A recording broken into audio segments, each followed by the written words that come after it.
好来，乡亲啊，咱就回头来看中华田中的警方原来真本定，这个查囡仔失踪12年咯，竟然也是甲找出来。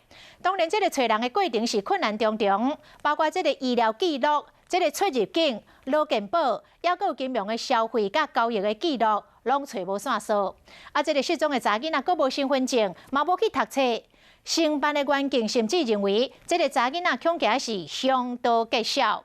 一直到其中有一个员警的太太，无意间讲，这查某人上接生就是药妆店甲大卖场。这员警一个灵感，锁定到卖场来查会员的资料，果然查到这个妈妈伫高雄的连锁大卖场有加入到会员，就安尼总算找到人咯。姓谢查某囡仔徛伫大卖场门口等伊老母来接，就是这个监视器画面和失踪12年的伊，互人知影伊伫倒位，嘛好找12年的中华电力分局员警真欢喜。金融还有健保，还有他的医疗体系，整个都是没有了，生病都是自己去买药来吃。负责侦办失踪案的员警讲，这个查某囡仔甲因老母失踪12年，拢找无人，无医疗记录，无出入境，无劳健保，无金融的交易记录，无信用卡，拢用现金伫消费。伊嘛无去读册，无囝拢住套房，佮搬3、4摆厝。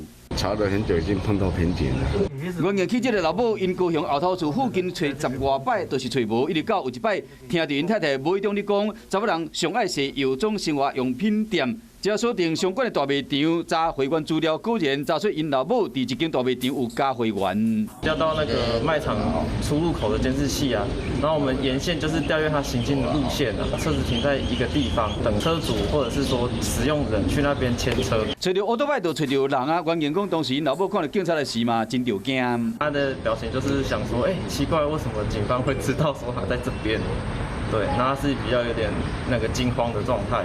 这件失踪案一开始是无什么线索，佮当作讲这个查某囡仔已经遭遇不幸啊。最近因为分局要求清查失踪3年以上的案件，才开始去调查，顺利破这个12年的失踪案。